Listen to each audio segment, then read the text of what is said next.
პროტესტის 29 დღეს დედაქალაქის ქუჩებში ისევ საპროტესტო მსვლელობები ეწყობა. საახალწლო დღეების მიუხედავად ხალხი პროტესტ მთავრობას დღის და ღამის განმავლობაში უცხადებს. ერთ-ერთ კერად კვლავ რჩება თეატრალური უნივერსიტეტი, სადაც სტუდენტები ღამეს ათენებენ. სოლიდარობის მიზნით დღეს თავისუფალი აგრარული უნივერსიტეტის და ჯიბეს სტუდენტები გაერთიანდნენ და მსვლელობით შეუერთდნენ უნივერსიტეტში გაფიცულ ახალგაზრდებს. სიმბოლურია, რომ ევროკავშირის სიმნის დროს ვამბობ ამას, ვიყენებთ იმ მთავარ ღირებულებას, რადგან დგას სამოქალაქო ერი, საზოგადოება და გვინდა რომ ეს სოლიდარობა გაფართოვდეს, მოიცვას მთელი საქართველო და ვიგრძნოთ რომ ჩვენ ამ ქვეყანაში მარტოები არა ვართ, ჩვენ გვყავს ერთმანეთი და ერთმანეთის პრობლემებს ერთად უნდა მივხედოთ. სოლიდარობას უცხადებს პირველ რიგში რეჟიმის პატიმრებს, შემდეგ კი თეატრალური სტუდენტებს. ჩვენი გეგმა არის იქ თეატრალური სტუდენტებთან ერთად გავაგრძელოთ პროტესტი. უკვე კარგი ხანია აპროტესტებენ, 60 სართულზე არიან,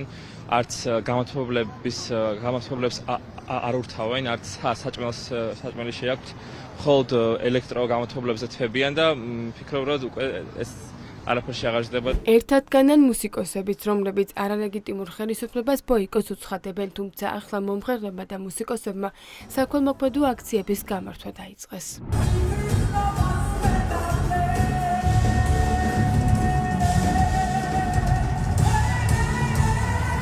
ლელა წურწუმიამ დენთან ერთად მონაჰოლში საქველმოქმედო კონცერტი ჩაატარა, საიდანაც მიღებული თანხა ნანუკას ფონდში გადარიცხა. თანხა აქციების დროს დაკავებულებს და მათ ოჯახის წევრებს მოხმარდებათ. ყველას განსაკუთრებული მნიშვნელობა აქვს. ამიტომ ლელა წურწუმიას ინიციატივა, რომ კონცერტი ჩაეტარებინა და მისი პირადი ჰონორარი ფონდში ჩაერიცხა პატიმრებისთვის და მათი ოჯახის წევრებისთვის არის ძალიან მნიშვნელოვანი და ეს თანხა მათ ჩაერიცხება ჩობას.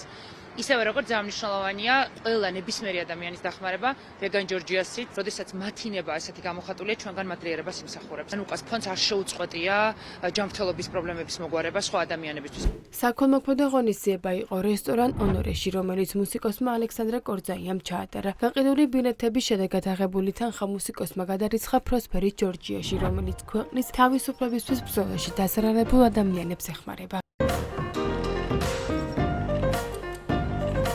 39 დღიანი უწყვეტი პროტესტი ახალ ფორმებს იღებს. იგეგმება კერძო ბიზნესის გამაფრთხილებელი აქცია. ქუჩაში კვლავ სხვადასხვა სფეროს და ასაკის ადამიანებით განან, რადგან ყველას მთავარი ინტერესი ევროპული მომავალია. საქართველოში და ქართლში აი გენეტიკურად 3000 წელზე მეტია ზის, აი ეს განსაკუთრებული რაღაცა ქართლობის განს და ღირსების განს და აი ქართლობას არ უნდა შეეხოთ, რომ ეკონომიკურ თემაზე შეიძლება არ გამოვიდეს ქართველი, მაგრამ როგორც კი ღირსებას უნგრევ, როგორც კი მას შეურაცხყოფას აყენებ და ართმევ სახელმწიფოებრიობას, ეროვნულობას, ხო? სწორედ აქ უკვე ძალიან სერიოზულად უკვე გამოითქმება პროტესტის გზნობა. ფეხის ყოველ ნაბიჯზე ახალ სიმაღლეებს იპყრობს ეს ჩვენი წინააღმდეგობა და ახალ ფორმებს პოულობს.